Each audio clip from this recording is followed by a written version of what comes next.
Bueno, van a retomar a partir de hoy las clases conmigo.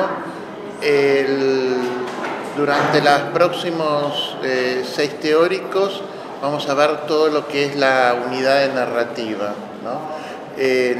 La clase de hoy y la próxima vamos a estar trabajando el Lazarillo y después va a venir el Guzmán, ¿no? Sobre el Guzmán muy probablemente anunciemos a través del campus la selección, porque es un libro entero y vamos a ver un recorte, al menos para trabajar en clase, y todo lo que es bibliografía se va a ir anunciando también en el campus de lo que tendrían que leer, ¿no? Pero sí el Lazarillo va entero. Y bueno, respecto de las ediciones, en el caso del Lazarillo, cualquiera de las ediciones hoy día que se pueden conseguir son buenas, en general no hay problema. Es un texto excesivamente canónico como para tener problemas de acceso a esa obra. Incluso hay ediciones electrónicas muy buenas. Y del Guzmán hay ediciones electrónicas también accesibles, pero nosotros vamos a dar, probablemente vamos a dejar en CEFIL alguna antología de capítulos para que ustedes lean de ahí. No sé si el fondo o los que están más allá van a oír con el nivel de ruido que viene de afuera.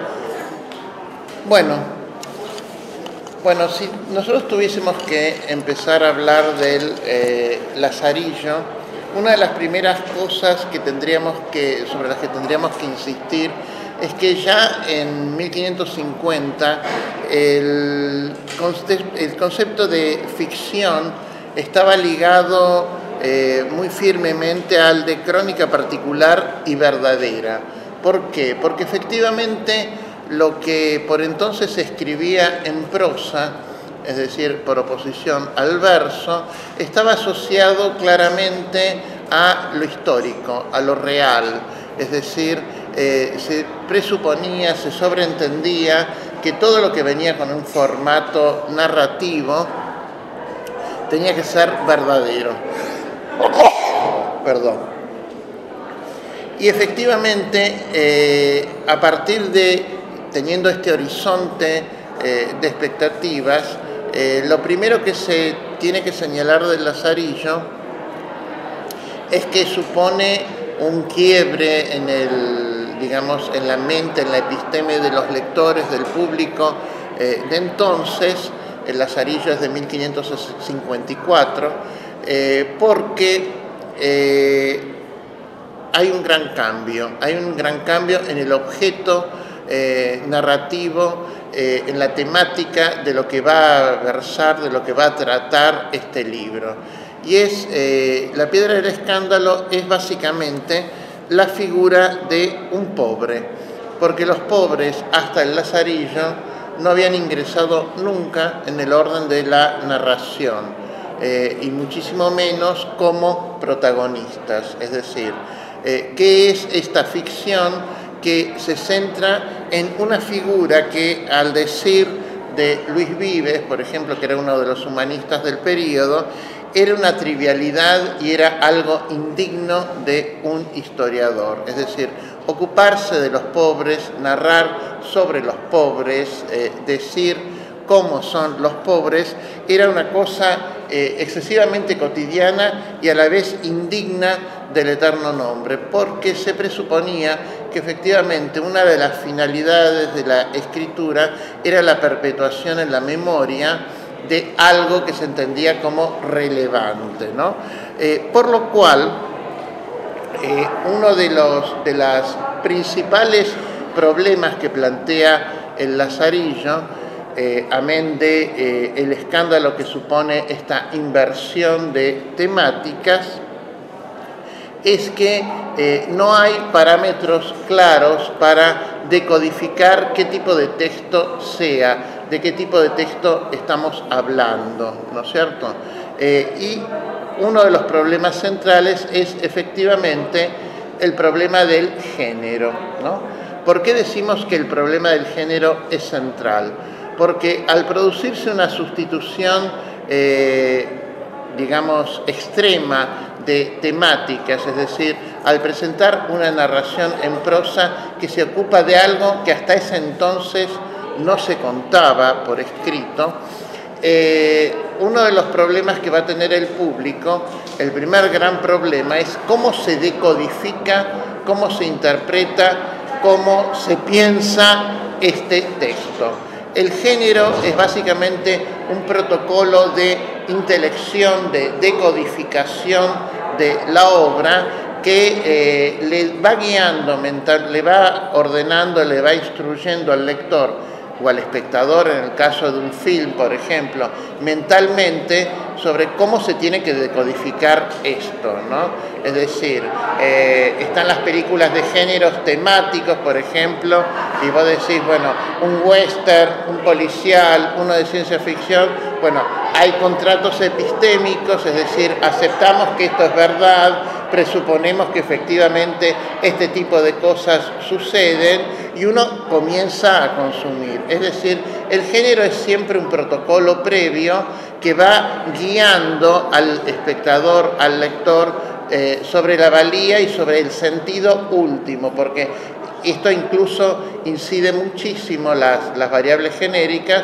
por ejemplo, para determinar obras que son paródicas, obras que son irónicas, entonces decir, bueno, esto lo está diciendo en serio, esto es una joda, nos está tomando el pelo, bueno, necesitamos muchísimas veces el género para mentalmente encasillar lo que estamos consumiendo, ¿no? ¿Y por qué es un problema el género? Porque efectivamente esta es una problemática que atraviesa todas las primeras obras de una serie. Es decir, el género es básicamente un conjunto de normas que se extraen, que se extrapolan de un conjunto de invariantes que se van dando en todos los ejemplares de un mismo, digamos, conjunto de producciones que presentan determinado tipo de afinidades, ¿no? Entonces decimos, bueno, en los westerns siempre hay alguna escena de duelo con pistolas, en los westerns siempre están esas escenas de consumo en cantinas donde sirven frijoles y una cosa que produce así como el vértigo de ¿qué será esto? ¿Será tan asqueroso como parece? Bueno, en los policiales pasan tales y cuales cosas, y en función de eso, la crítica a posteriori, los teóricos van determinando, decir, bueno, para que exista una película de ciencia ficción tiene que haber, qué sé yo, adelantos tecnológicos, tal cosa, bueno, efectivamente, el ejemplar 1 de un género, de una serie, no tiene esas ventajas, ¿no? Entonces, una de las cosas que produce es inestabilidad en el consumo, porque el público ignora claramente dónde meterlo, ¿no? Están, en un primer lugar, todos los intentos de afiliación fallida.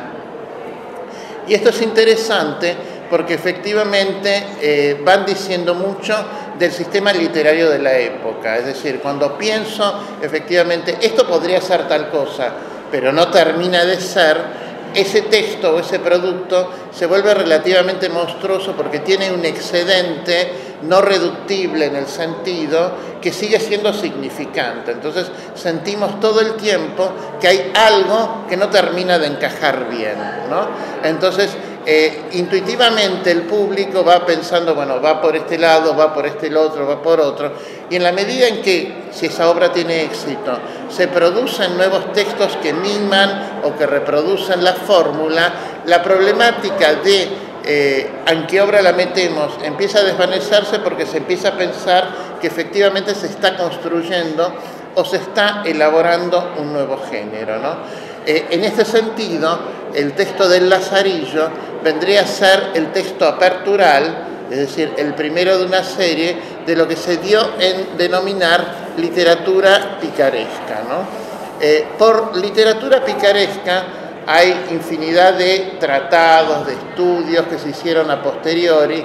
Es una boga típicamente española, pero también de otras literaturas como la inglesa, incluso la francesa, en los cuales se distinguirían al menos 4 principios constructivos básicos, que son 4 principios constructivos que el Lazarillo va a introducir como grandes novedades en la narración, ¿no?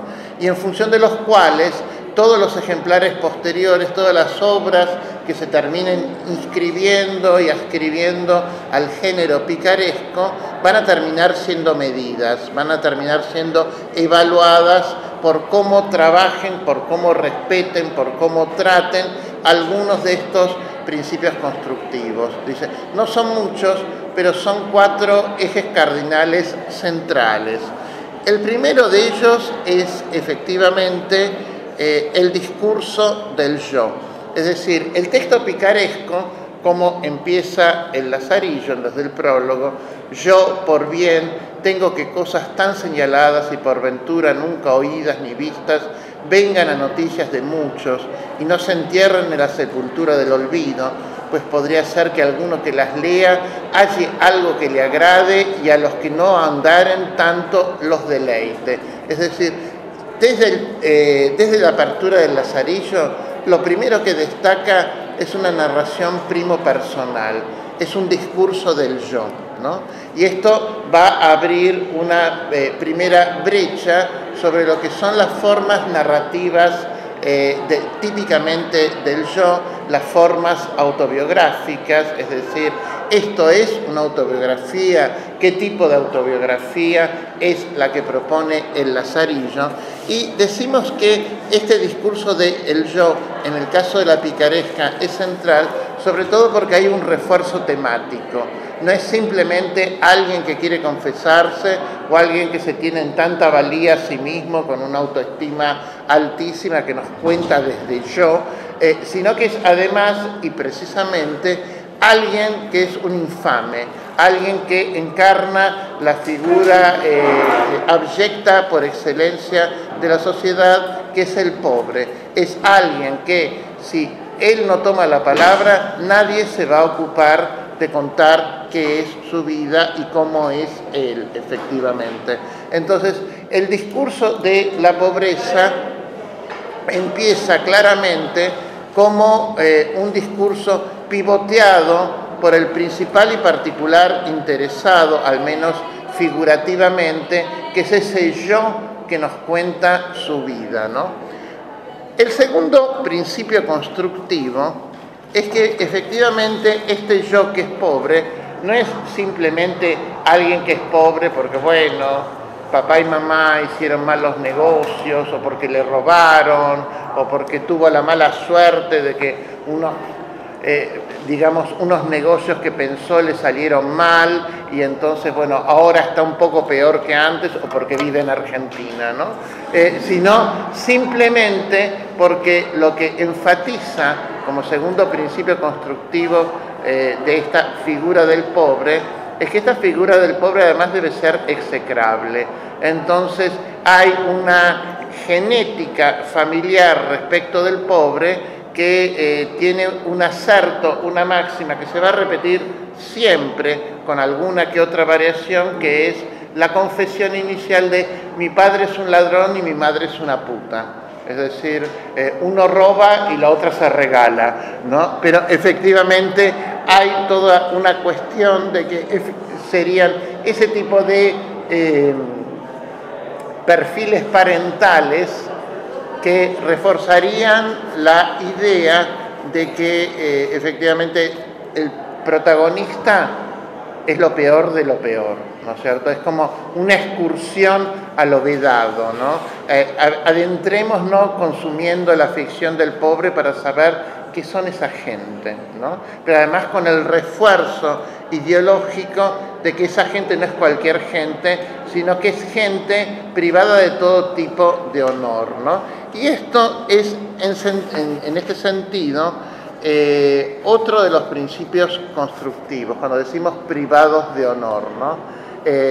Uno porque roba, la otra porque es una prostituta. Es decir, el pícaro tiene que encarnar en el sistema de valores de la época la antítesis del honor, ¿no? El pícaro nunca puede ser un pobre honrado, ¿no? Ese constructo delirante con el cual todos los gobiernos neoliberales te quieren convencer de que, bueno, de que si te volvés pobre no importa porque sos feliz, por ejemplo, ¿no? Y que los ricos tienen tristeza. Bueno, no. Efectivamente, en la época donde es un sistema de clases, de órdenes y estados rígidos, y donde además se piensa que la clase es un reflejo, lo que sucede en este mundo, del criterio de diseño y de organización del otro mundo, del más allá, la esfera divina. Entonces, eso apuntalaba ideológicamente el presupuesto de un necesario inmovilismo, porque todo anhelo de salir de pobre, todo anhelo de devenir otra cosa, todo anhelo de progreso, efectivamente era leído como un alzamiento contra los principios rectores del orden natural de lo humano que estaba determinado por Dios, ¿no? Por lo cual, no tener desde el punto de partida honor, porque se es hijo de un ladrón y de una puta, es digamos, una marca, una seña en el individuo, en el sujeto, que lo condiciona efectivamente a futuro, como en desarrollo de la propia experiencia y de la propia vida. Es decir, qué tipo de vida puede llevar ese niño pícaro, porque aparte la narrativa del yo arranca de la infancia, es efectivamente la experiencia de ser el hijo de la puta y ser el hijo del ladrón, ¿no? En ese sentido, como el pícaro carece de honor, lo que construye la novela siempre es un dispositivo a borrar esa falta de honor, borrar esa mácula originaria signada por esa novela familiar de la infamia, a través de la adquisición de dinero o de sucedáneos que efectivamente auguren y legitimen hasta cierto punto una ilusión de progreso.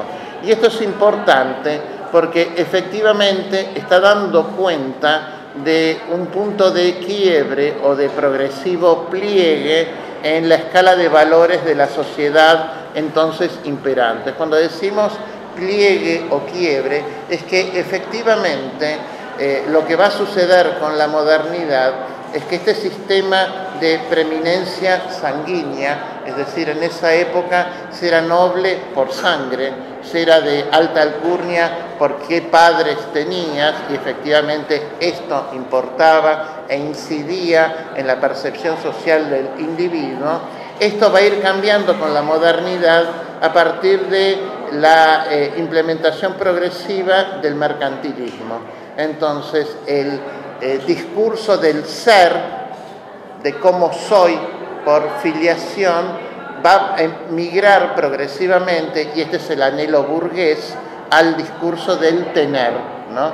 Cuanto más tengo, mejor debería ser considerado, ¿no? Entonces, esto es interesante porque efectivamente la picaresca lo que termina expresando y lo que termina figurando son los tironeos ideológicos entre dos escalas de valores, ¿no? Una escala de valor estamental, propensa al inmovilismo, propensa a lo conservador, y el ilusionismo burgués de la fantasía de progreso, la fantasía de superación, de que efectivamente, y esta superación además apuntalada por el tener, no por el ser, ¿no? Por eso mismo, además de estas tres variables, una cuarta variable que complejiza el problema es que aunque el personaje que se vaya a construir en el texto esté lastrado de todos los estigmas de infrahumanidad, malos padres, obsesión por valores que todavía no están asentados, imposibilidad de tener honra, el proyecto narrativo apueste efectivamente a valorizar desde la dimensión humana su estatuto. Es decir, uno de los grandes problemas que viene a plantear la literatura picaresca es esa sensación de grito sofocado de, a pesar de todo esto, soy una persona, ¿no? Es decir, estos textos continuamente terminan incomodando al lector porque efectivamente buscan un orden de interpelación a quien consume esa ficción para que haya algún tipo de rescate de sus figuras. Es decir, no son textos que buscarían cómodamente la condena, el confort o que en algún punto nos induzcan a pensar que está todo bien con lo mal que le va habitualmente a los protagonistas de la picaresca, sino que por el contrario introducen en nuestro horizonte de evaluaciones estéticas, de contemplaciones morales respecto de la obra, un punto de incomodidad, ¿no? Es decir, son como píldoras envenenadas que hacen que el consumo ficcional sea un consumo no determinado, no claramente asegurado, ¿no?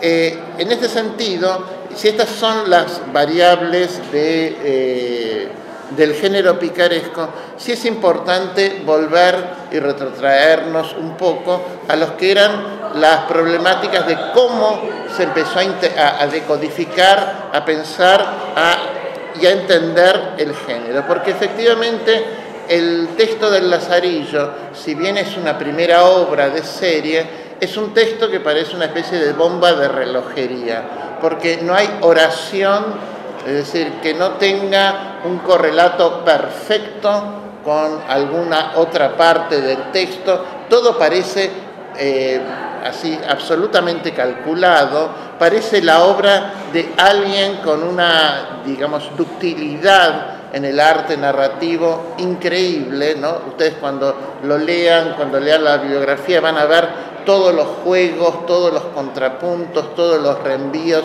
internos, todos los espejamientos que hay.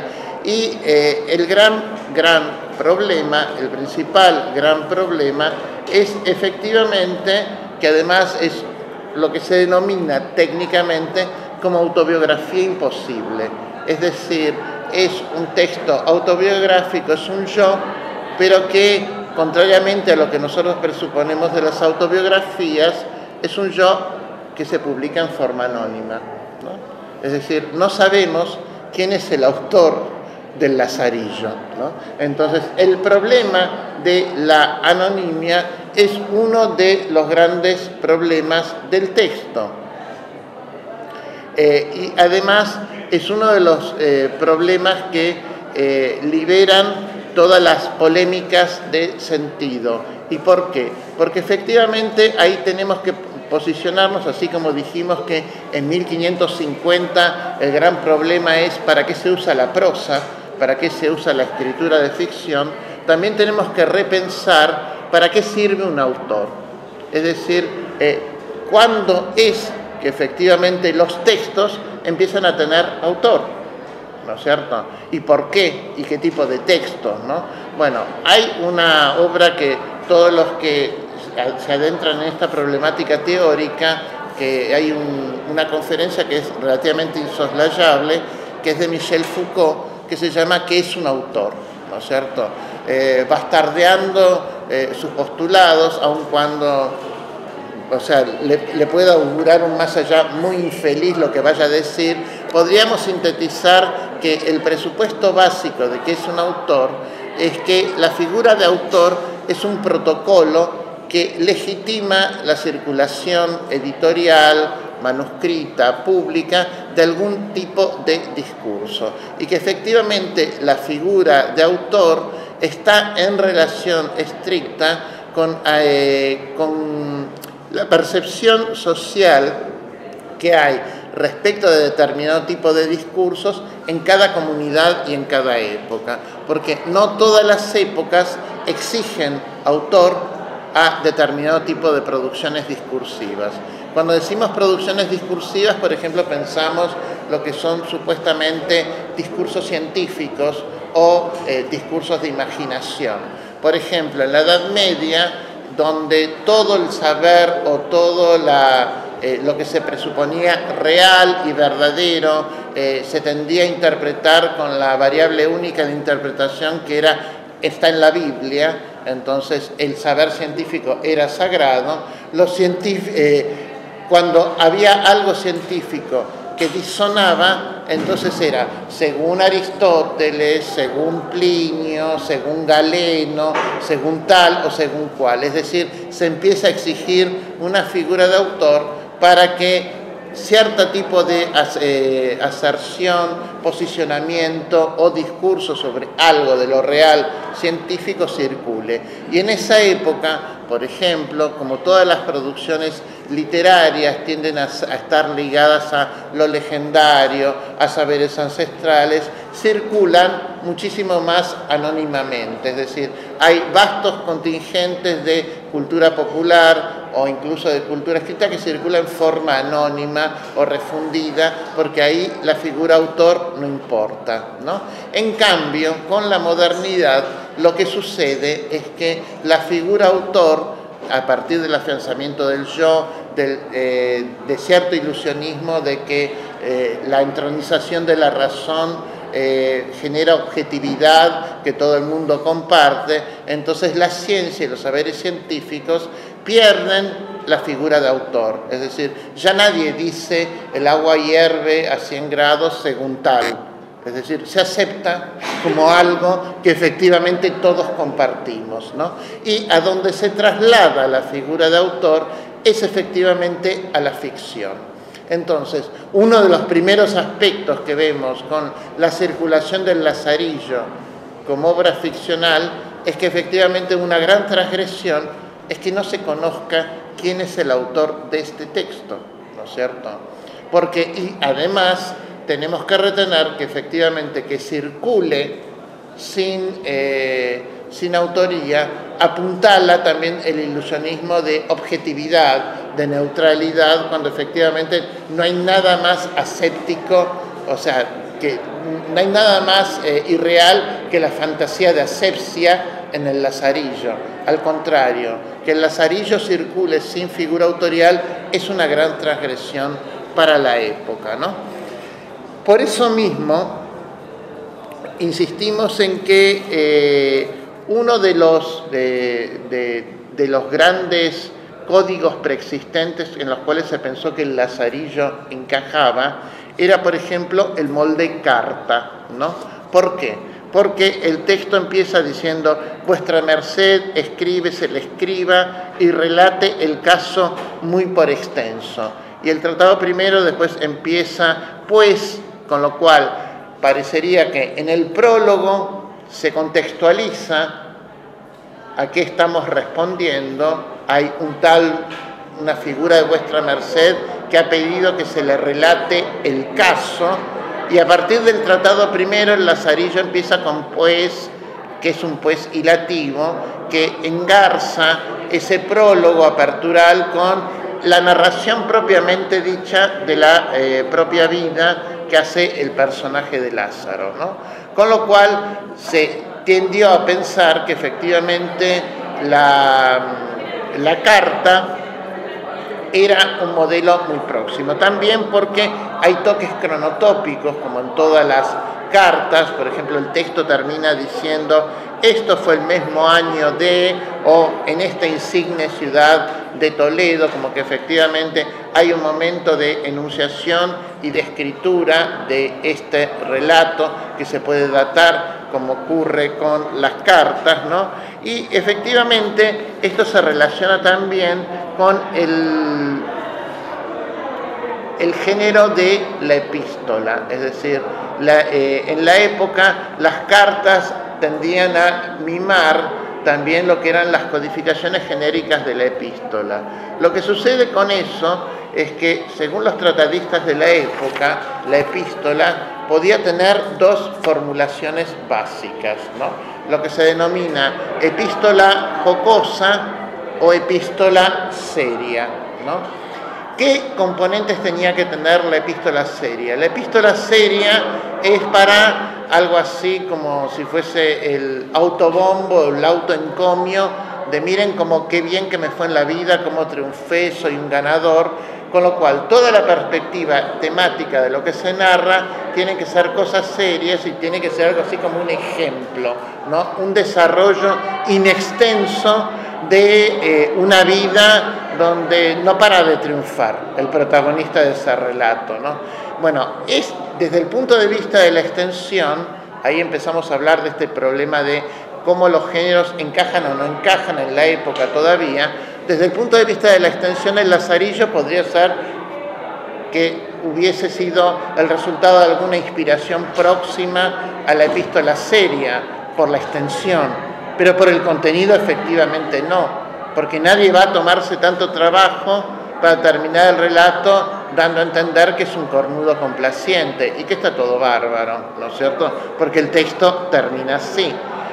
Si vamos, entonces decimos, este contenido efectivamente infamante del protagonista, porque lo que cuenta entre medias verdades, silencios e inferencias que el lector va construyendo, no es otra cosa que él cambia su honra, es decir, la honra que le cabe por ser el legítimo poseedor de tal esposa, por leña, carne, alimentos que él no podría granjearse por sí mismo, a cambio de hacer la vista gorda con que su esposa trabaje en lo del arcipreste de al lado, ¿no? Ese trabajo, obviamente, las malas lenguas de entonces dicen que la esposa ya parió como 3 veces, ¿no? Y no de él. Entonces, efectivamente, hay un problema de honor conyugal y de infamia, ¿no?, que está molestando mucho en el texto y precisamente en el final. En el final, donde el protagonista va a decir, está todo bien, estos eran infamias, pero esa gente que dice, no voy a entrar a detallar tu vida así desquiciada, la infamia de tus relaciones, esa gente que te dice no voy a hacer tal cosa, pero precisamente cuando dice no lo voy a hacer te lo está diciendo. Dice, no vamos a entrar en tu vida desordenada, bueno, te está diciendo que tenés una vida desordenada. Bueno, Lázaro en el final hace más o menos eso, ¿no? Dice, todos dicen que el rumor es que todos murmuran tal y cual cosa, pero no es verdad, ¿no es cierto? Entonces queda reverberando en el final si efectivamente esto ocurrió o no ocurrió, ¿no? Entonces, si desde el punto temático el escándalo tiñe todo lo previo, eso también es un problema para lo que sería epístola jocosa, porque la epístola jocosa en realidad se usaba siempre para dar cuenta, para referir, para contar anécdotas propias de casos vergonzosos, infamantes, burlescos, pero nadie para un chisme o para una anécdota risueña respecto de un tercero se toma 7 tratados distintos para escribir y no demora tanto el remate de lo que efectivamente el otro está esperando, que es decime qué es lo que pasó, ¿no es cierto? Decime, contame, compartí conmigo la infamia del tercero, ¿no? Entonces, acá ya vamos viendo cómo efectivamente desde el molde de la carta, de la epístola, hay problemas, ¿no? Rico, que es uno de los grandes estudiosos, además, enfatiza otro tipo de problemas, porque efectivamente esta carta dirigida a una enigmática figura de vuestra merced es una fórmula de trato, pero no individualiza concretamente a alguien, con lo cual el problema de la anonimia sigue reverberando aún más, adquiere otro tipo de densidad. Es efectivamente por qué la vida de alguien tan infame o de una persona tan menor, si no nos queremos adelantar digamos, al desenlace, le importaría a alguien que estaría en las antípodas, porque la fórmula de tratamiento de vuestra merced lo que hace es jerarquizar polarmente el circuito comunicativo, ¿no? El que habla es bajo, es hijo de puta y ladrón. El que escucha merece esta fórmula de trato de vuestra merced, es decir, merece la reverencia de la atención de quien está hablando, ¿no? En este sentido, hay un gran enigma, y el enigma que se construye con esa simetría es lo que se denomina el caso, ¿no? Y entonces la gran pregunta es ¿qué es el caso, ¿no? La primera impresión general, después de una simple lectura del texto, es que el caso serían esas hablillas, esos rumores, lo que las malas lenguas del barrio están diciendo respecto de Lázaro y su esposa, ¿no?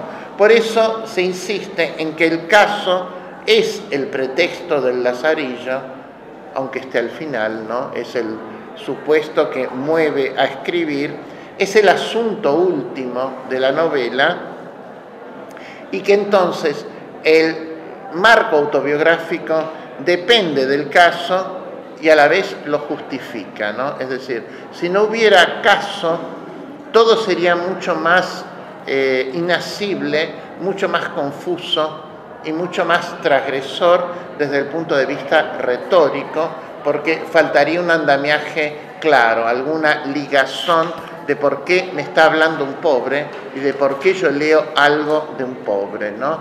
Es decir, hay un pobre en posición de escándalo, en posición de vergüenza, y efectivamente la escritura sería como un principio reactivo a esa suerte de vergüenza social, ¿no? Efectivamente, acá hay un cálculo retórico claro, ¿no? Porque hay una disposición estratégica de la información de modo tal de que cuando se llega al caso, en realidad ya nos terminamos medio encariñando del protagonista, ¿no? Es decir, si él hubiese empezado el relato de, bueno, yo le escribo porque soy un cornudo complaciente, pero, y entonces empiezo a contar todas las otras cosas que serían atenuantes, ¿no?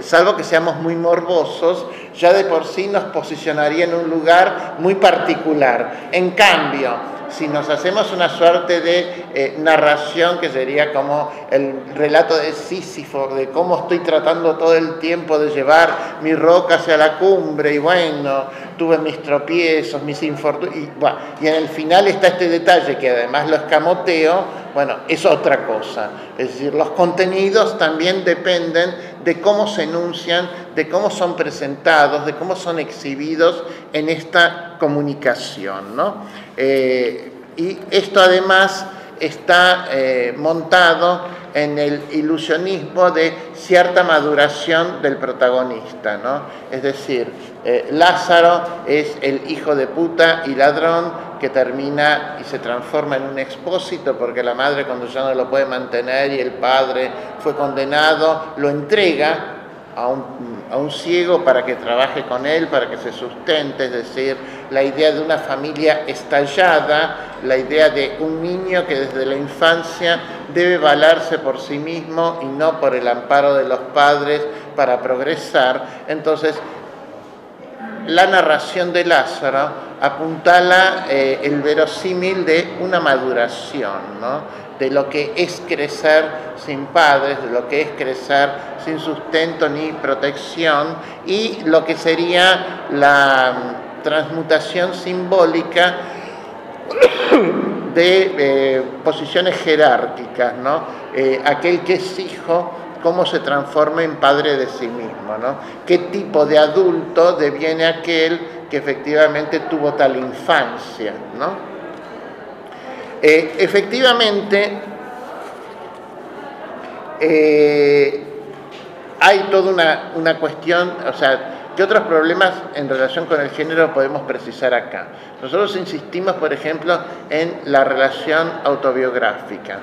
¿Por qué decimos que hay un problema con la autobiografía al uso de entonces? Bueno, en primer lugar, esto se puede rastrear a partir del mercado editorial de la época. ¿Por qué? Porque el Lazarillo se vuelve un boom. Es decir, es el primer gran bestseller. O sea, no solo es una transgresión, no solo es algo que nadie en el público esperaba que efectivamente tal tipo de narración circulara, es una obra que va a terminar siendo prohibida por la censura inquisitorial, va a entrar en los índices e incluso, como no se podía, o sea, el Lazarillo es como una cepa virulenta que no se puede sofocar, ¿no? Es decir, los inquisidores, los moralistas quieren que el Lazarillo no circule, pero así todos tienen el Lazarillo, todos lo consiguen, todos lo prestan, es un librito chico.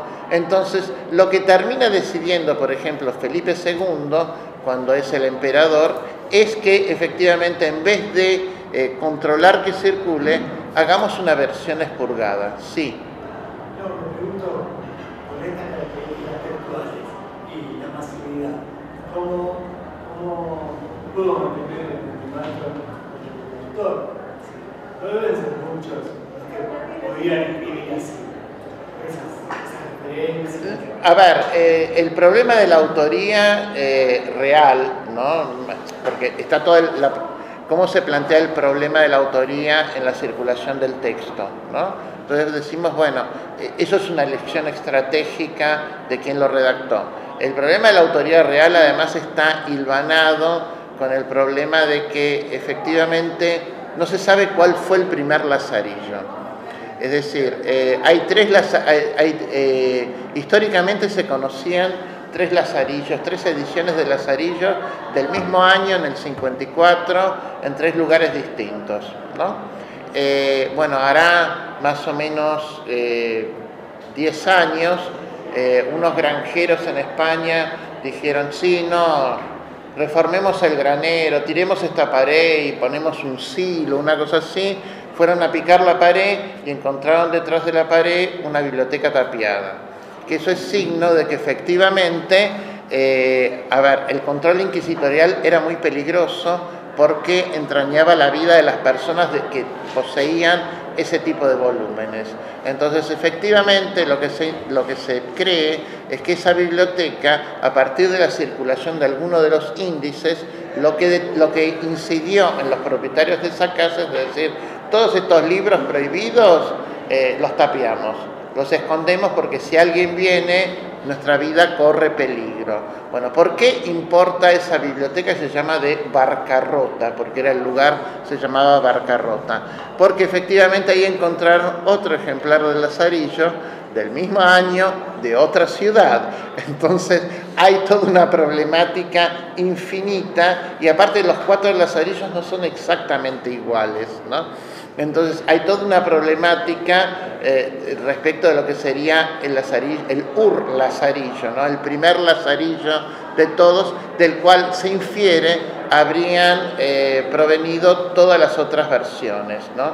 Porque además que todas esas otras versiones hayan salido en ciudades distintas con imprenta, entonces efectivamente de lo que habla es de que hubo un fenómeno previo de circulación, se intuye que hacia el 1550, de una primera edición de la que no se conservó ningún ejemplar, porque quizás se destruyó, ¿no es cierto? Pero que muchísimos otros imprenteros dijeron, pero la gente sigue pidiendo esto, entonces vuelvo a componer el Lazarillo, vuelvo a hacer Entonces, efectivamente, lo que hoy se conoce como texto del Lazarillo es con el método de ecdótica, de reconstrucción textual, el método lachmanniano, que se usa básicamente para las letras clásicas, donde aparte que trabajan con manuscritos, en este caso trabajando con impresos, van reconstruyendo lo que debería haber sido, cuál es la lectura más fina, más ajustada a lo que supuestamente es el original, ¿no? Entonces, efectivamente, el Lazarillo, el primer Lazarillo no lo conocemos. Y lo que hoy estamos consumiendo es una reconstrucción textual, ¿no? pero que efectivamente existen lazarillos de Medina del Campo, de Amberes, de Alcalá, de Burgos, de distintos lugares que circularon todos en el mismo año, además, ¿no? Es como una estrategia de mercado que decimos, bueno, ¿qué pasó en el 54 que todo el mundo salió a comprar el lazarillo? Bueno, lo que hace cuando el lazarillo entra en los índices inquisitoriales, se genera esta situación de tapiado de biblioteca, gente que destruye ejemplares, pero la gente seguía comprando el lazarillo o lo seguía buscando. Entonces, y además el problema era que la censura inquisitorial tenía como ámbitos de aplicación. Entonces, la censura inquisitorial española funcionaba para España, pero claro, si en Amberes lo seguían publicando, te lo mandaban en barco, ¿no es cierto? Iban al extranjero y decían, tráeme las LOL, como te dicen los chicos hoy día. Entonces, bueno, efectivamente se traían el lazarillo, ¿no? Entonces seguía circulando, la infección no se controlaba, y lo que hace Felipe II es expurgarlo. Es decir, tan escandaloso es el texto que entonces la mejor solución es volverlo a poner en circulación sin que el público sepa que lo que está circulando es una versión censurada, ¿no es cierto? Y esto es otro de los ribetes interesantes del lazarillo, porque el género se va a terminar construyendo sobre el ejemplar censurado. Es decir, se va a dejar una gran matriz de directivas, lo que al poder le interesa que se siga sosteniendo, pero todo lo que es realmente inconveniente se va a censurar. Es decir, y esto es interesante porque a la persona que ponen de censor, que es López de Velasco, en realidad es un humanista, es una persona finísima. Entonces hace la mejor censura que puede hacer. La censura es las cosas que quita. Son esas frases donde uno dice, bueno, me fui de boca un poquito, agregué un comentario, generalicé de tal modo. Entonces reorganiza y efectivamente el lazarillo que circuló como lazarillo castigado parece un lazarillo, aunque no es la versión originaria. Y en realidad tiene controlada muchas de las tasas de virulencia, sobre todo con lo que tiene que ver con la problemática eclesiástica. Porque no nos olvidemos que en definitiva el lazarillo,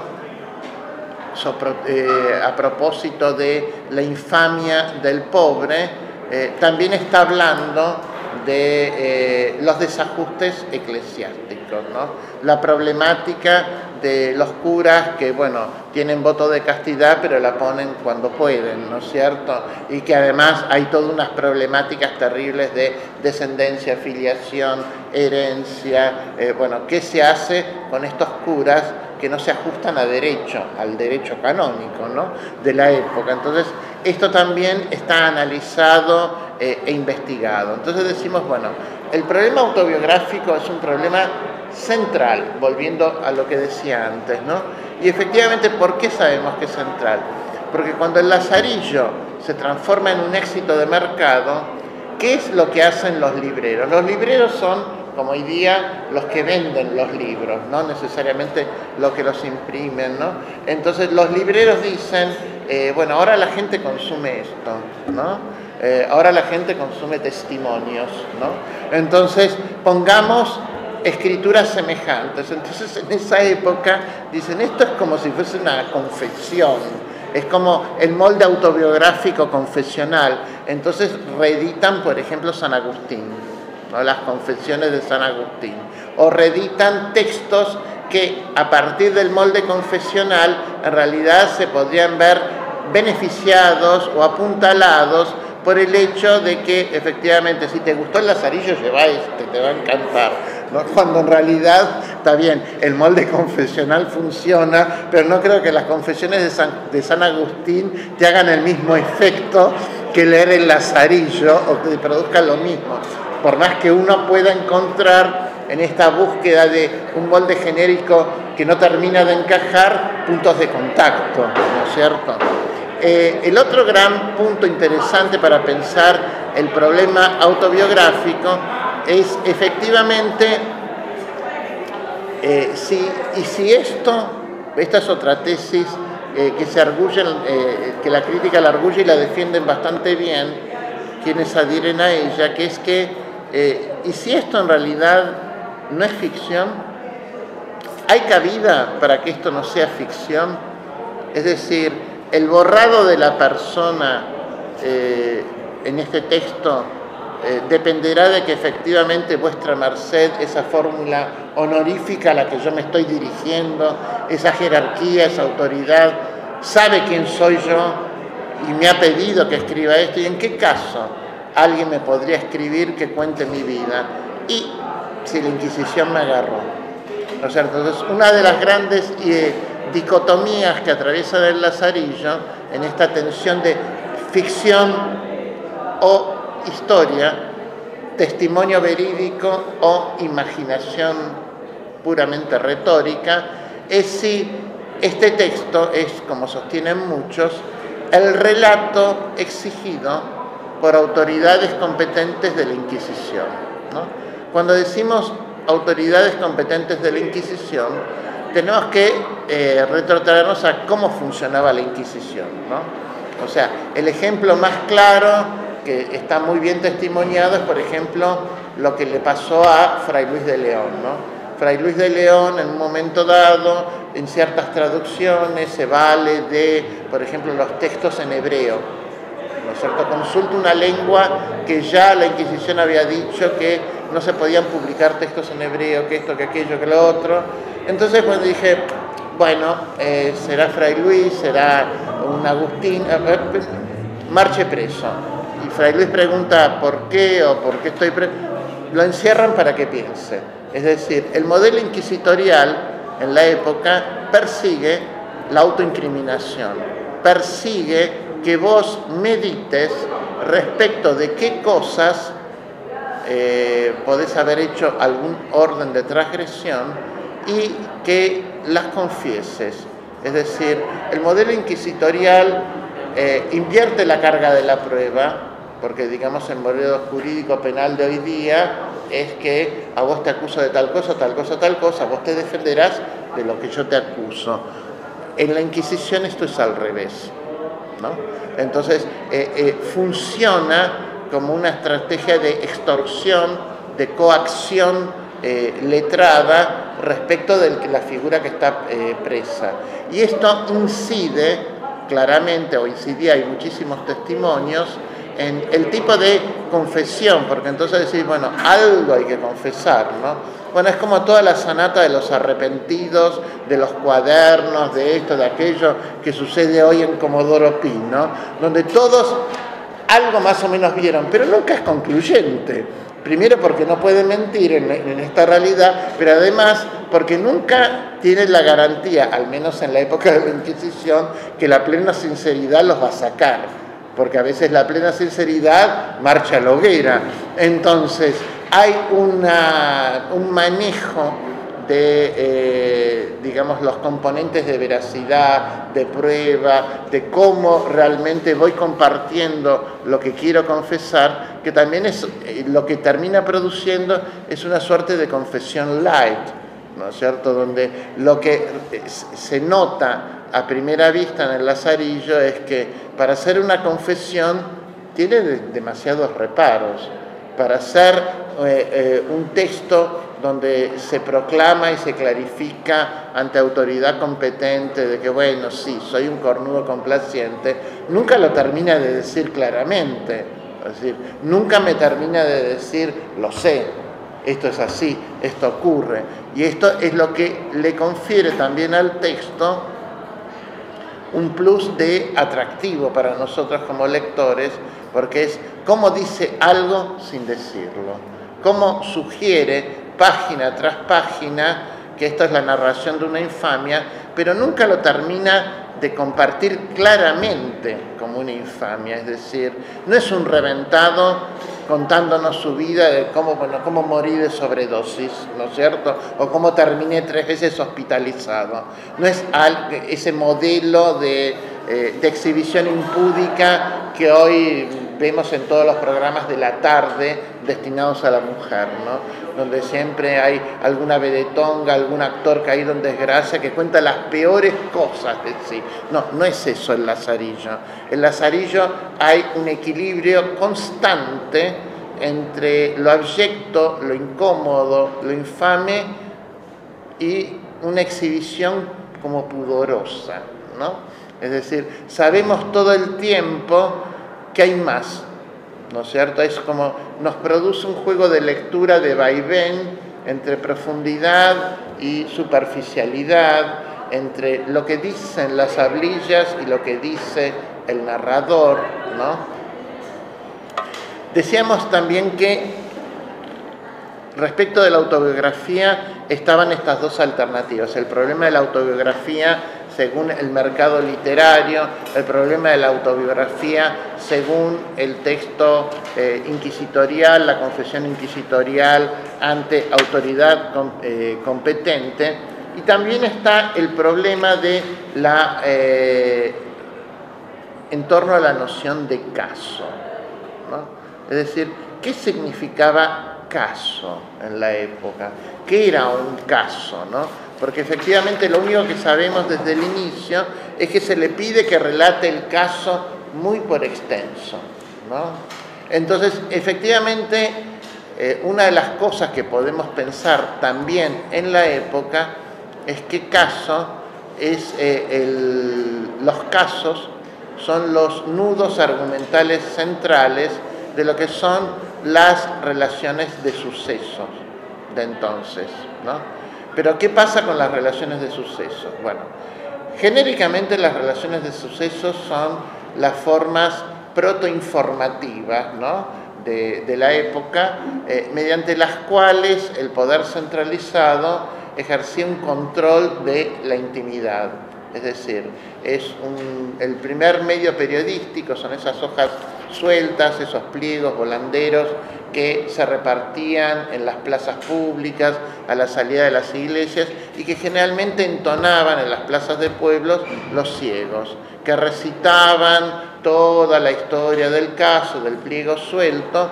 Todo pliego suelto siempre tiene un caso famoso, una noticia. Caso vendría a ser como casi noticia, ¿no? Es decir, ¿qué novedad? ¿Qué noticia tenemos, ¿no? Efectivamente, la idea de las noticias desde esa época están atravesadas por la noción de escándalo, ¿no? Es decir, o por portento o por situación asombrosa. Entonces pueden estar casos o noticias o relaciones de sucesos sobre un terremoto, sobre algún naufragio, pero básicamente sobre, bueno, un subtipo muy famoso son las relaciones de sucesos sobre monstruos, porque efectivamente en la época van a ser una época donde todo el público va a estar obsesionado con los monstruos, ¿no es cierto? Esta idea de que hay monstruos por doquier, ¿no? Entonces están los partos asombrosos, ¿no? Fulana de tal que en Cáceres de repente parió un nene y el nene tenía pito y concha, ¿no es cierto? Entonces, ¿qué pasaba? Esto era un monstruo, o tenía 3 tetas, 5 ojos. Bueno, estos portentos monstruosos siempre se relataban. ¿Y por qué se contaban? Porque efectivamente después el ciego o en el escrito se terminaba diciendo, bueno, esto ocurrió porque esta señora de Cáceres después, como le confesó a las vecinas y todo eso, dejaba que el marido entrara por colectora. Entonces el chico le salió así, o sea, la criatura con múltiples sexos, ¿no? Entonces, efectivamente, la relación de suceso que trabaja con casos siempre tiene un torniquete moralizante, ¿no? ¿Qué es lo que pasa incluso hoy día con todas las películas de reviente americano, donde siempre hay una vuelta moralizante, ¿no? Que es el reviente no paga, ¿no? Entonces siempre te quieren convencer al final de que, bueno, si te gustan las drogas, morís de sobredosis, si haces tal cosa, tu familia se destruye, si haces tal otra, no triunfás, ¿no? Entonces, bueno, efectivamente la noticia que vehiculizan con estos casos las relaciones de sucesos necesitan el torniquete moralizante, es decir, algo que en el proceso de consumo controle digamos, los daños que pueden seguirse de quedar expuesto a este tipo de producciones nocivas, al menos por temática, ¿no? Es decir, te adentras en este piélago incierto de una sexualidad no al uso, porque la mujer confiesa cualquier cosa, que pare cualquier otra cosa. Bueno, tiene que haber una voz de autoridad en el final que reencuadre. Por eso se sostiene que las relaciones de sucesos, como los medios, como estas formas periodísticas incipientes, eran el mecanismo de control íntimo privilegiado, porque llegaban donde no podía llegar la Inquisición, que era el lecho. Llegaban a las pautas de interacción o de reacción cotidiana de una familia. Es decir, no importaba que lo que se divulgara fuese un delirio, no importara que fuera todo mentiroso, ¿no? Porque efectivamente el rédito estaba en que creyeran la coda final, ¿no? Otro subtipo fabuloso de la época, además, bueno, hoy día a la distancia nos parece irreal que la gente pudiera pensar que había como epidemia de monstruos, ¿no? Florecían monstruos en España, ¿no? Uno pone, hay bases de datos donde están informatizadas las relaciones de sucesos hoy día. Entonces uno pone relaciones de monstruos, brrr, y sale ahí todas las que hay, por ejemplo. Y dice, bueno, a ver, puede haber habido un caso de un parto con un chico con una deformidad, con esto, con aquello, pero viste, las cosas que describen son irreales. Otro subtipo típico, monjas con pene. Es decir, monjas que, por ejemplo, en vez de estar encerradas en el convento, en una fiesta del pueblo, bailaban fuerte, ¿no? No pensemos en el reggaetón ni nada por el estilo, ¿no? Se sacudían más de lo debido y entonces de repente sentían como que algo se le abría y le salía un miembro, ¿no? Entonces después todo el relato cuenta cómo el superior de la orden mete la mano por adentro de la falda, toca y dice, es un hombre, o tiene el órgano de... Bueno, todo ese tipo de cosas. Es decir, ¿qué perseguían? Que las mujeres no bailen, por ejemplo, que las monjas no hagan cosas que estaban en contra del decoro, en una época donde las monjas empiezan a tener conventos dedicados para ellas, donde empiezan a tener una interacción distinta. Bueno, todos estos controles existían. El Lazarillo trabaja un caso, pero el problema principal del Lazarillo es que no hay condena final. ¿Dónde está el torniquete moral? ¿Acaso es moral ahora? ¿Acaso nos convencer que ser un cornudo complaciente está bien? Bueno, el Lazarillo es escandaloso también por eso, porque no hay una solución, no hay una resolución donde en el final se asignen culpas y castigos, ¿no?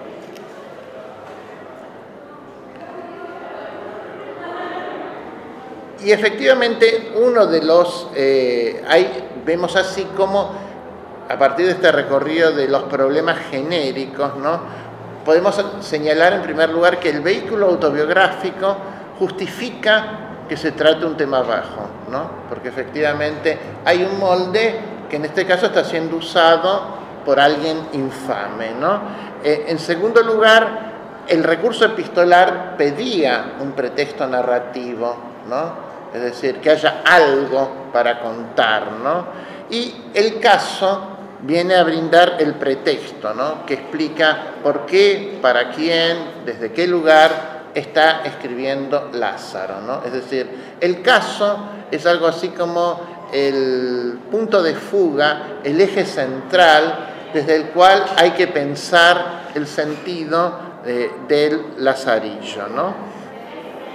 Y es efectiva y es evidente que uno de los grandes trabajos retóricos es el trabajo con la verosimilitud, porque efectivamente donde se destaca el texto del Lazarillo es en la construcción del verosímil de ilusión autobiográfica, es decir, es quizás el primer texto que trabaja tan logradamente, que logra un artefacto tan cerrado en cuanto a el ilusionismo de que esa narración del yo es él que cuenta, es que efectivamente sea verdad, ¿no es cierto?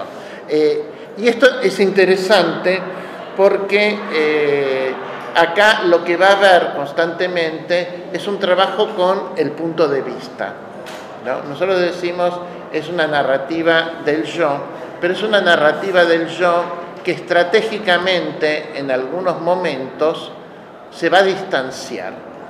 Es decir, ese yo personaje va a quedar en evidencia que el yo narrador es muy distinto, ¿no? Y que ese yo narrador, para ese yo narrador, el Lázaro niño, el Lázaro infante, el Lázaro expósito, el Lázaro pícaro, es ante todo un él, ¿no? Entonces, en este juego, en este correrse continuamente desde dónde estoy hablando, desde dónde estoy narrando, se juega muchísimo el sentido de la obra, porque efectivamente lo que suelen hacer en el molde picaresco los narradores es montarse sobre el ilusionismo autobiográfico para operar a dos puntas, ¿no?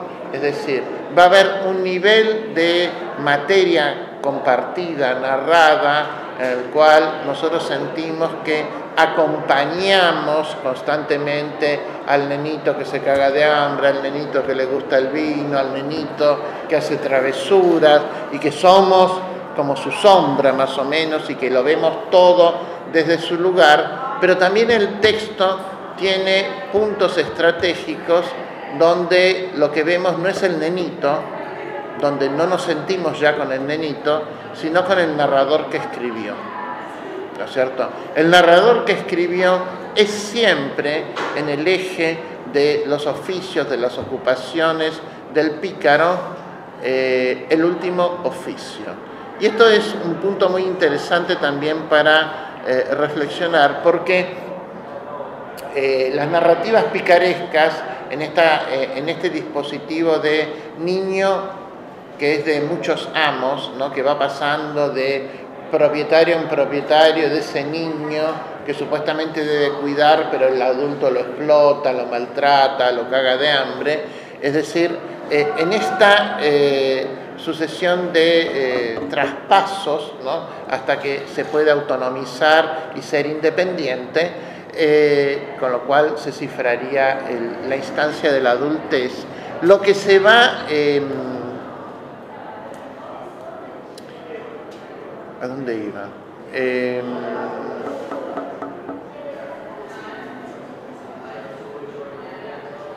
Me dispersé yo mismo. A ver.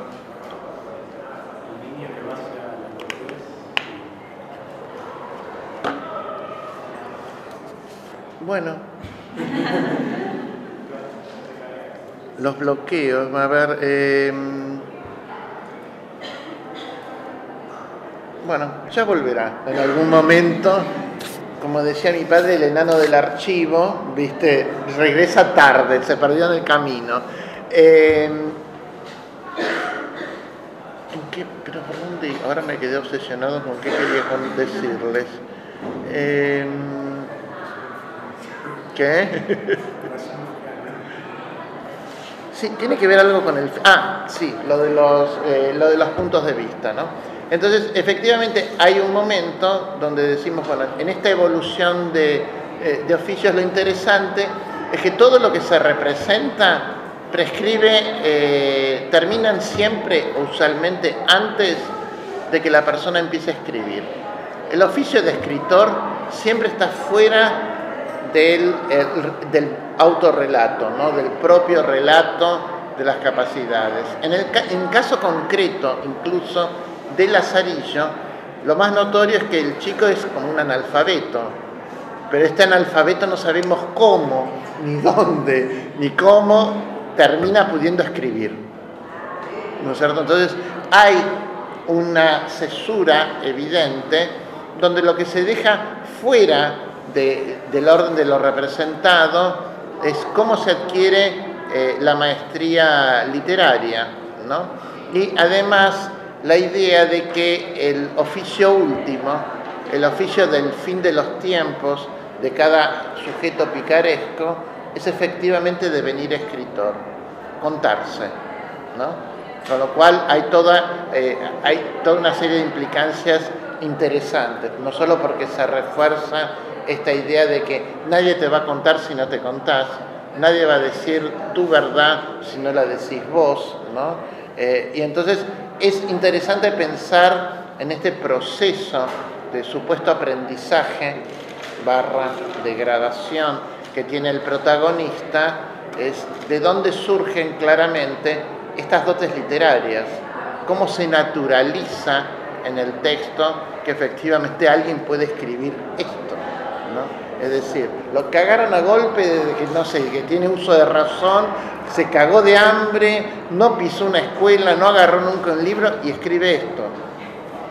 Es decir, ¿cómo es que puede escribir esto, ¿no? Y por qué efectivamente el lugar del escritor y de la escritura es lo que está como fuera de foco, ¿no? Es decir, hay mucho que pensar al respecto, ¿no? Entonces decíamos, hay dos puntos de vista que continuamente están en pugna, ¿no? El punto de vista del niño, en el cual el yo es como un yo pleno, por más que en tanto niño sea el carente de todo, el carente de maduración, de experiencia, de saberes. Por eso es una novela de aprendizajes que se va a desarrollar a posteriori, ¿no? Y el punto de vista donde ese niño se transforma en él, de un yo narrador. Un yo narrador que no sabemos de dónde surgió, pero que tenemos que presuponer que es exactamente el mismo, ¿no? Y este yo narrador, este Lázaro adulto, opuesto a Lazarillo, lo que hace es efectivamente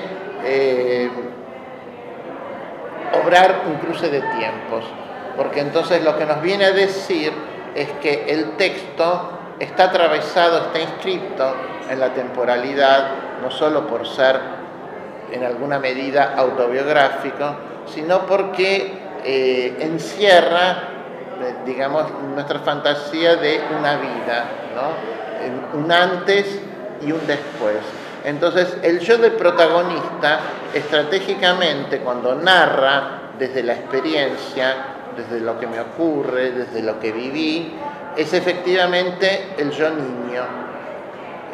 Y es una elección estratégica sumamente astuta, ¿no? Es decir, empezar como si fuese un infante, ¿no? Que va rememorando su vida desde infante, ¿no?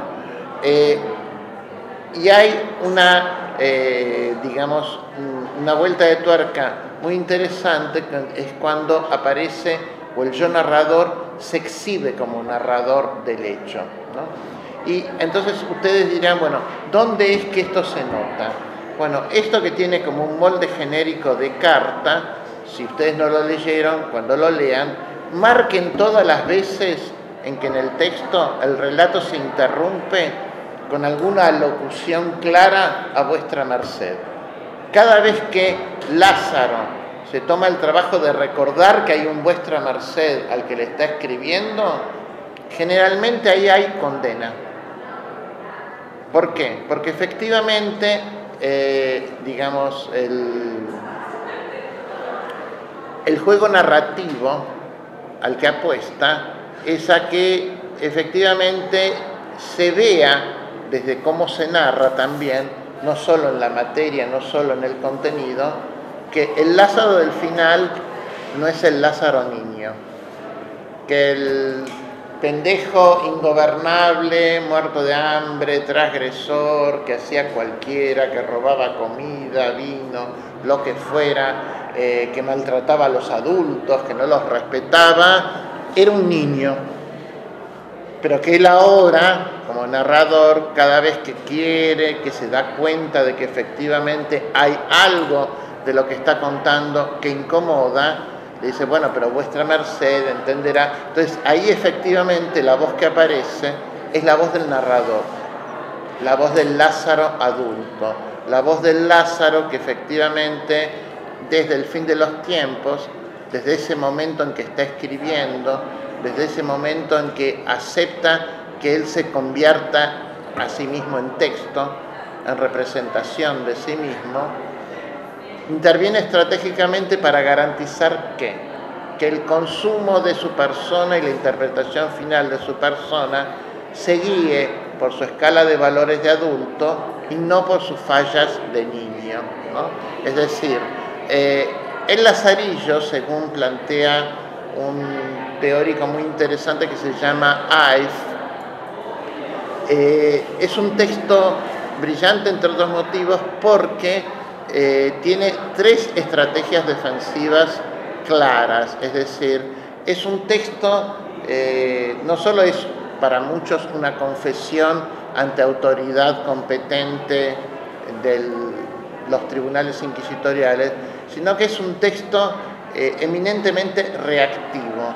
Es la de un sujeto que se sabe ante la ley, ante algún orden de legalidad que no se nos termina de precisar, y es decir, es alguien que habla porque se le pide que hablen, porque se le pide que confiese, porque se le pide que nos relate, a ver, decime quién sos, ¿no? Entonces, este posicionamiento reactivo incide en el modo de narrar. Es decir, si a mí me están apretando, yo calculo, yo miro, yo sopeso qué técnica o qué estrategia me conviene adoptar para contar una verdad que, independientemente del acto mismo de la narración, debería ser la misma. Pero lo que pasa es que efectivamente el Lázaro escritor es plenamente consciente de, según cómo cuente, esa verdad misma, única e invariable de lo que ocurrió, de lo que sería el caso, se va a ver de modos distintos. Es decir, Lázaro, por más que nunca nos diga cómo aprendió a contar y dónde aprendió a escribir, es alguien plenamente consciente de que la perspectiva enunciativa del caso va a incidir en la valoración que haga su público de su persona. Entonces hay una intervención estratégica en 3 líneas de defensas bien claras, ¿no? La primera línea de defensa evidente del texto es, sin duda alguna, la de la narración de las travesuras del chico, ¿no? Es decir, los primeros 3, 4 tratados son algo así como el decálogo de infortunios que tiene un niño pobre, ¿no? Sabemos a nivel argumental que Lázaro se regodea en esos años que, desde el punto de vista del momento de escritura, son los más remotos, pero sin embargo, por más que son los más distantes, es donde su memoria parece más fresca. O sea, hay una inversión de la carga retentiva del recuerdo muy estratégica. Es decir, si a mí me dicen, ¿cuál es la primera cosa que vos recordás de tu vida? Y yo, ¿qué carajo sé? O sea, hay gente, pues yo conozco gente que me dice, no, yo recuerdo cuando mi mamá me amamantaba, ¿a qué edad? 2 meses. Y digo, estás loco.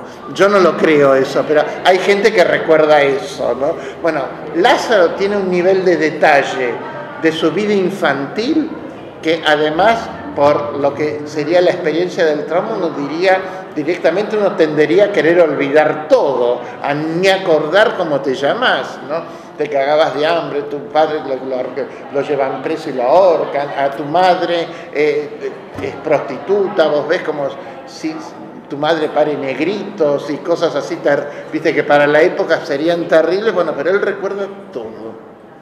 O sea, estratégicamente hay una apuesta porque la experiencia del niño domine la escena. Ese niño no es el sujeto al que se le está exigiendo la confesión. Sin embargo, el protagonista que emerge son como versiones, modelos anteriores de la misma persona, ¿no? Es decir, hay una gran apuesta a que todo esté dominado inicialmente por esa figura que suscita nuestra empatía. Es decir, el Lazarillo, yo ya les había adelantado cuando presenté el curso, es también una de las primeras narraciones donde el protagonismo se confiere a la infancia, ¿no? Es decir, es además de que el pobre es un sujeto raro, el infante es casi doblemente raro, ¿no? porque en la época ni siquiera se consideraban que eran sujetos, es decir, importaban cuando empezaban a poder hablar, cuando superaban todas las enfermedades que decían, bueno, sí, este va a vivir, porque tenía 8 años, por ejemplo, pero antes, o sea, ¿qué pasaba? Y bueno, sí, los chicos se mueren, las gripes, las fiebres, no sabían qué eran, y era muy común la cantidad de alumbramientos que no se correspondían con la cantidad de vidas que efectivamente llegaban a ser vidas que se desarrollaban por cuestiones de salubridad, ¿no? El infante entonces es alguien que no importa, que no es significante, ¿no? No es como ahora, que viste que es como la revolución del mundo, ¿no? Efectivamente, contar desde la infancia es una elección estratégica porque en la medida que no hay una inoculación de la ley, de las obligaciones, de las responsabilidades, y al ser además una época en la cual se presupone o se comparte el presupuesto social de que el chico tendría que haber sido educado, ese relato de la mala educación infantil exime tácitamente de responsabilidades. Es decir, ¿qué responsabilidad puede tener un chico que se lo tenía hambreado?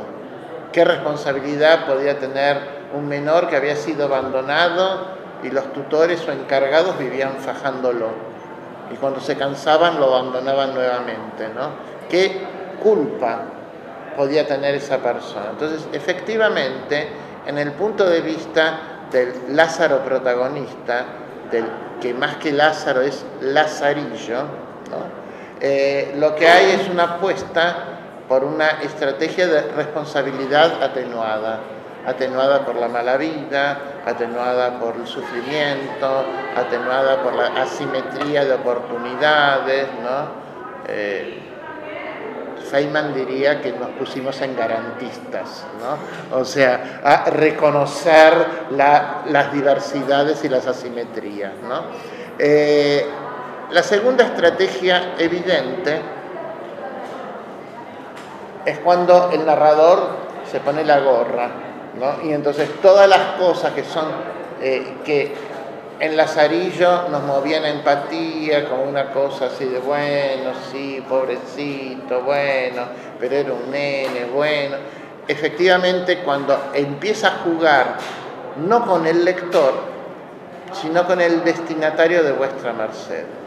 Porque en el vínculo que va a adoptar el Lázaro adulto con vuestra merced, lo que se juega es la apuesta por generar el verosímil de que Lázaro del fin de los tiempos es igual que vuestra merced, porque comparte la misma escala de valores, ¿no es cierto? Entonces, en cada locución que el texto tenga a vuestra merced, en aquello que se va a hacer, Lázaro va a buscar hacer hincapié, es que en definitiva, él hoy día aprendió. Él ahora ve las cosas de otro modo. Él ha madurado. Es decir, la maduración es la clave del punto de vista del narrador, ¿no? Opuesto en este sentido plenamente al del protagonista, ¿no? Se llega al estatuto de narrador cuando pasó tiempo.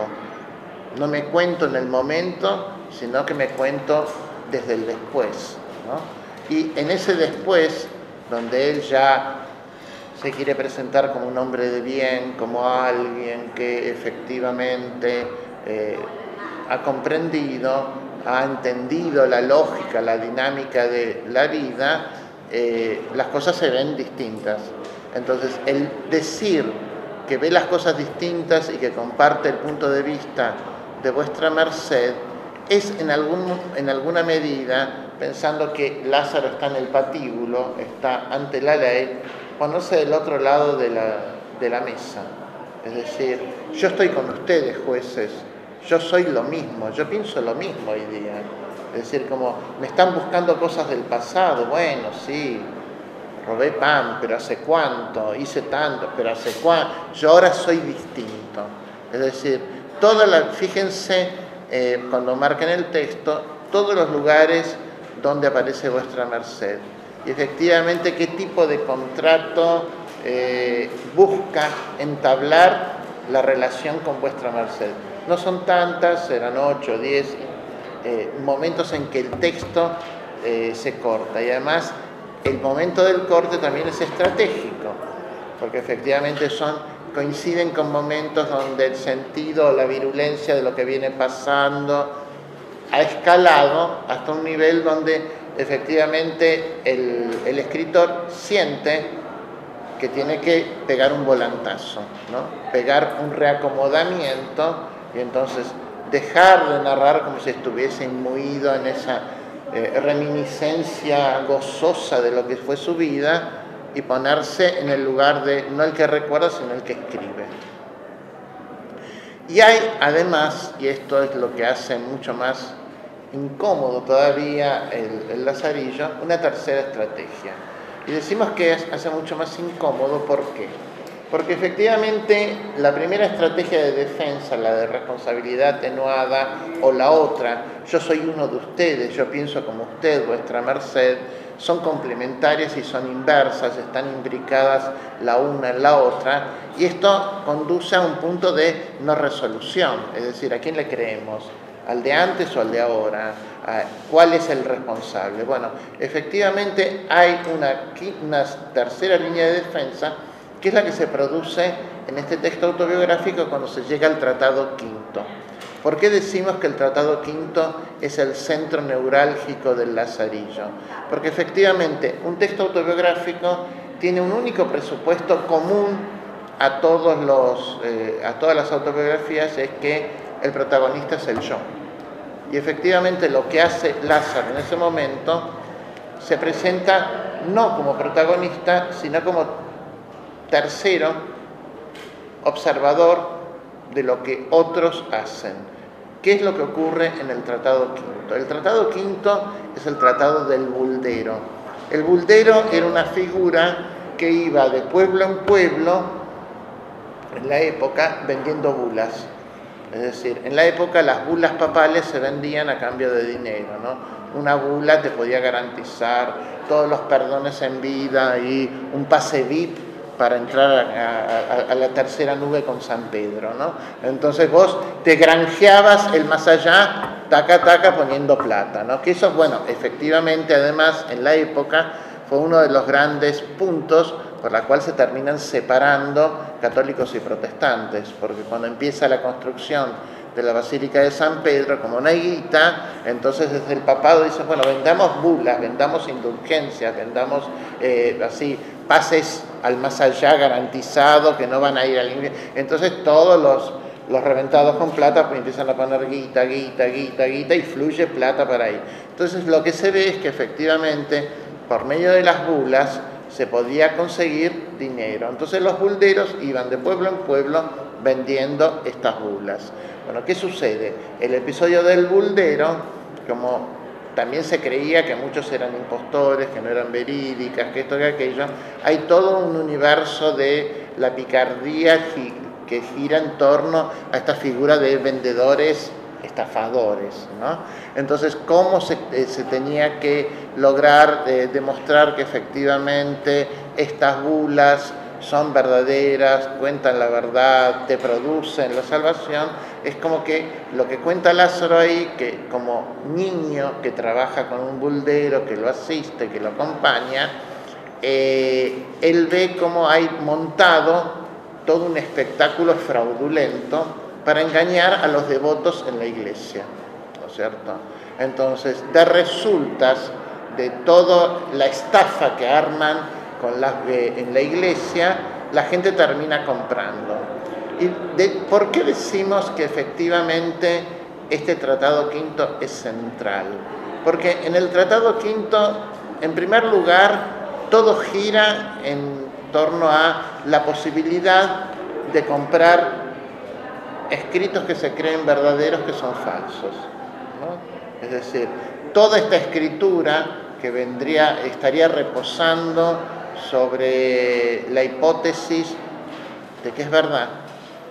En definitiva, se da el lujo de meter al interior de su narración una escena donde lo que se vende como verdad en realidad es falso, ¿no? El protagonista nos dice, todas esas bulas eran falsas, pero las vendíamos como verdad. Es decir, hay un problema con creer en la escritura, con creer que efectivamente la escritura puede apresar la verdad.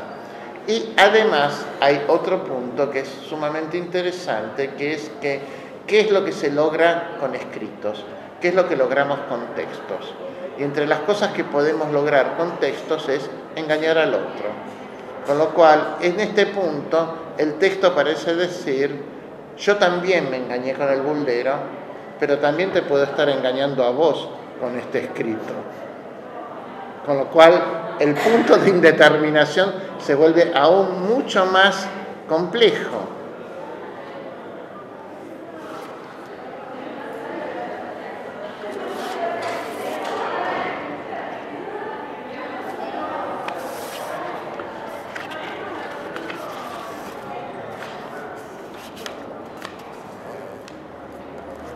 Con lo cual, además, uno de los puntos centrales es que retengamos que lo que vende el buldero son trozos de papel impresos, con lo cual además se reduce a la materialidad concreta, ¿no? Como decir, no hay una verdad, hay papel. No hay un sentido metafísico encriptado en estas cosas. Lo único que encontrás son palabras, escrituras falsas, ¿no? Y esto es importantísimo porque a partir del relato del buldero en el Tratado V, la validez de la palabra escrita queda en entredicho. Es decir, nosotros seguimos consumiendo el texto porque ya tenemos un envión que decimos quiero ver cómo termina, pero efectivamente el contrato de consumo previo de que lo escrito es verdad ya nos empieza a hacer un poquito de ruido, ¿no? Y además, si las bulas son falsas, también puede ser falso el libro de la vida que nos está compartiendo, ¿no? Y efectivamente, en el trasfondo de esto, además de la problemática religiosa, lo que empieza a emerger es la problemática sobre el control del impreso. Porque no solo los consumidores de escritos están expuestos a cualquier tipo de engaño porque tienden a creer en lo impreso, ¿no? Y no hay nadie que nos resguarde de las mentiras que pueden circular, pero además hay un problema político e ideológico en la época, es que los impresos pueden hacer transmitir y difundir falsedades, ¿no? Por eso los libros en esa época van a ser objeto también de quemas en la hoguera inquisitorial, así como se queman cuerpos humanos por heterodoxos, por transgresores, por judíos, por moros, por calvinistas o protestantes, también van a quemar textos. Y los textos además son muchísimo más peligrosos porque los textos se reproducen, circulan más fácilmente que los seres humanos, ¿no? Y toda herejía, todo disenso, siempre empieza por una escritura falsa. Entonces, el gran problema de fondo es cómo controlar que lo que se crea con la palabra escrita sea un universo de verdad. Cómo controlar que efectivamente lo verdadero lo podamos interpretar indisolublemente legado a lo escrito, ¿no? Efectivamente no hay posibilidad, ¿no? Entonces eso es lo que hace que el momento optimista que tuvieron los reyes católicos a comienzos de siglo respecto de la imprenta, porque la imprenta nos va a sacar del atraso, la imprenta va a hacer que dejemos de ser africanos, moros, lo que fuere, después se dan cuenta que por la imprenta entran todas las herejías. Es decir, los protestantes, los reformados, los que pensaban distinto de la Iglesia Católica, no necesitaron ir a España a predicar y a que los quemen vivos, mandaban libros. Es decir, leyendo estos escritos disidentes, toda herejía, toda disidencia empieza siempre en el orden simbólico de la representación. Es decir, a través de la escritura lo que se comprende es que se puede reconfigurar una cartografía alterna, opuesta, contraria, opositora, y que entonces la verdadera revolución empieza cuando esos textos empiezan a ser creídos y a tener seguidores, ¿no? Si yo quisiese, yo siempre digo que si yo quisiese hacer, no sé, un secesionismo en Argentina, empezaría produciendo, no sé, escritos sobre que dijesen, por ejemplo, que Misiones en realidad no es Argentina, que la lengua es el guaraní, que esto, que aquello, y después va a terminar probablemente esos escritos a los que le doy un verosímil de antecedentes históricos, cosas, fotitos, mapas, lo que fuera, es lo que después termina desembocando en algún movimiento separatista, Misiones para los misioneros o Unámonos a Paraguay, por ejemplo. Bueno, efectivamente todos los procesos secesionistas, todos los procesos de ataque a la ilusión totalitaria de una representación empiezan en los textos siempre, ¿no? Es decir, siempre hay que tener algún apoyo de la escritura, ¿no? Entonces, el Tratado Quinto, además de poner en entredicho la problemática del ilusionismo y de la verdad del libro de la vida, porque si el libro de la vida nos hizo creer hasta entonces que era verdadero porque era su vida, en tanto libro puede ser tan falso como las bulas, ¿no? Entonces ahí ya hay un problema. El punto central es que en ese momento Lázaro apuesta también a decir que él fue engañado y que vuestra merced también fue engañado con lo que cuenta en esa narración. Entonces, al quitarle competencias para dirimir efectivamente la verdad, que es verdad y que es mentira, lo que hace es quitarle poder o potestad de juicio sobre su persona. Es decir, al colocarse como uno más de los que puede ser engañado por el mundo y al posicionarse en un lugar que no es el de la centralidad que se mira, sino como uno más de los múltiples engañables, lo que hace es correr también a ese lugar incómodo a vuestra merced. Y al poner a vuestra merced en ese lugar, en definitiva, lo que consigue es quitarle autoridad. Porque si vuestra merced también podría ser engañado por bulas falsas, por estas personas, ¿quién es vuestra merced para juzgarlo? ¿Quién es vuestra merced si no puede distinguir verdad de mentira para decidir si Lázaro es culpable, ¿no? Entonces, es interesante que al mover a vuestra merced de lugar, Lázaro lo que también está diciendo es que vuestra merced puede ser su enemigo si se decide a juzgarlo. Es decir, con lo cual, en este giro de volantazo último, lo que termina haciendo es marcándole límites, ¿no? Como diciendo, no nos pasemos de rosca con el juicio, porque en definitiva te puedo terminar considerando alguien hostil, ¿no? No sos más que yo, parece decir Lázaro en ese momento, ¿no? Y esto es muy interesante porque toda esta arquitectura enunciativa, todos estos corrimientos, parecen sostener una tesis mucho más provocadora, que es que en definitiva, si a vuestra merced o a nosotros como lectores nos interesa su vida, en todo caso, no importa tanto cuál fue la vida que Lázaro tuvo, sino que lo que es realmente decisivo es cuál es la representación que él quiere hacer de su vida, ¿no? Como si dijésemos, mi vida no es mi vida, sino mi vida es mi arte, es mi representación de mí, ¿no? Es lo que yo estratégicamente, por debilidad, por interés, por lo que fuera, quiero recordar que fui, quiero pensarme como esa representación que estoy construyendo de mí, ¿no?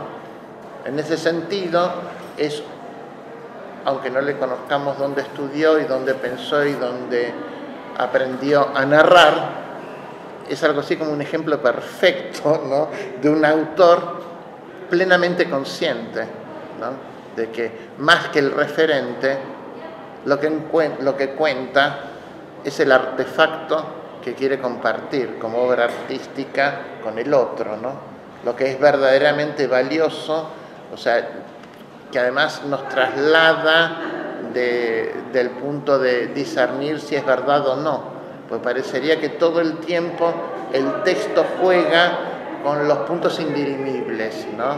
¿Es cornudo o no? ¿Lo sabe o no? ¿Está arrepentido o no? Y en realidad, más que pensar esto en función de lo que sería el referente extratextual, ¿no?, esa tensión que hay entre escritura y vida, lo que nos tiene que importar, parece decir el texto, es cómo se representó, ¿no? Que no quiere decir que nos allane el problema, ¿no? Pero efectivamente traslada el problema a un orden estético mucho más interesante para problematizar o para debatir, ¿no? Y decimos que en función de esto, entonces, de este punto de quiebre como tercera estrategia de defensa, es decir, primero decía, era un niño, ahora soy adulto, pienso distinto, y a mí nadie me juzga porque todos nos podemos equivocar y todo el mundo puede ser engañado. Estas tres líneas de defensa, una vez que están las tres, es el momento donde queda legitimado y la vía en cierto modo expedita para la que se cuente lo que es en verdad la vida de adulto, ¿no? La vida donde ya no tiene amos, la vida donde él es padre de sí mismo y no padrastro que se fue pasando al niño de mano en mano para que hiciera trabajo infantil no remunerado, ¿no? Solo a cambio de sustento.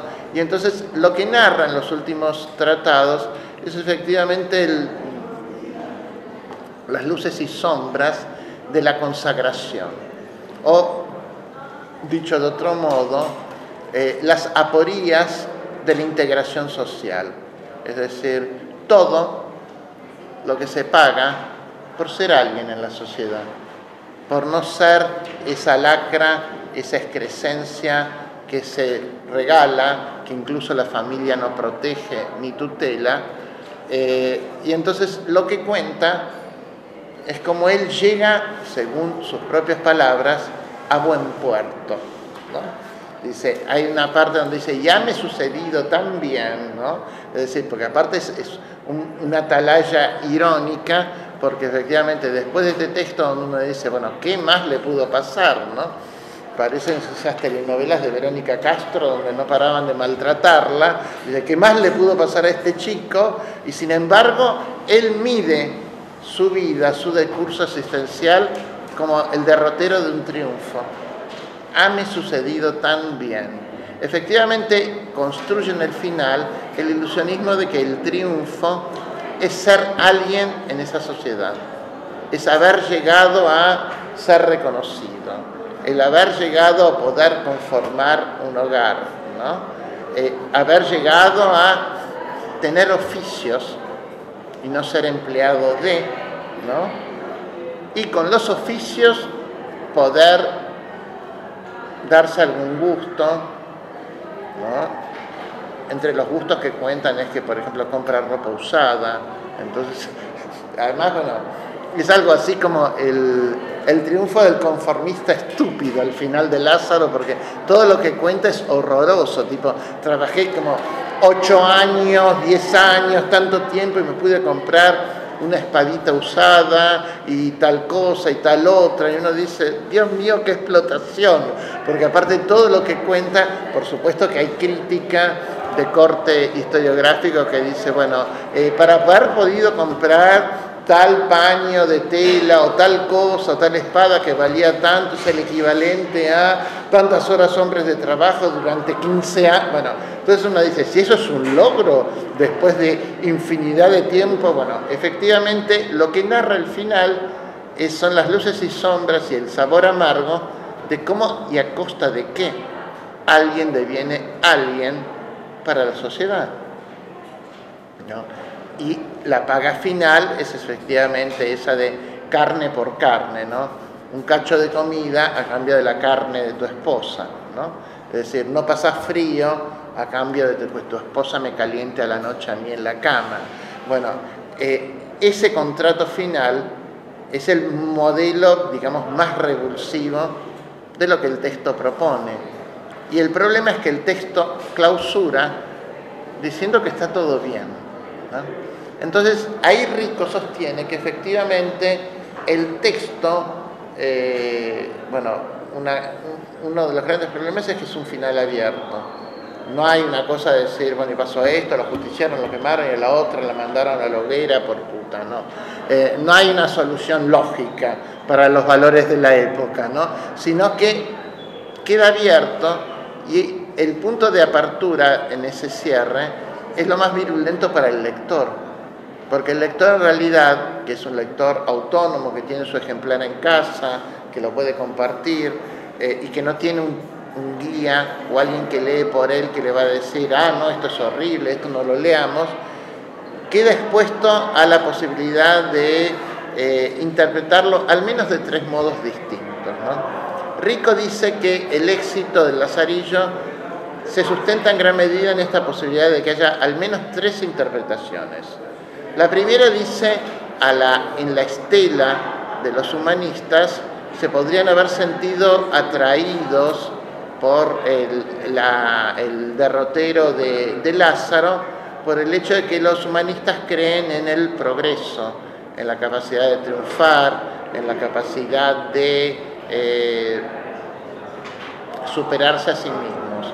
Pero que desde una lectura humanista, el problema con Lázaro, que evidentemente todos coinciden en que es un cornudo complaciente, no es que para los humanistas ser un cornudo complaciente sea una superación, sino que en definitiva es un ejemplo, la vida de Lázaro, que por vía negativa confirma lo que los humanistas defienden. Es decir, Lázaro no progresó porque no se centró en el trabajo sobre sí mismo, porque no se esforzó, sino que erró todos los procedimientos para llegar a buen puerto.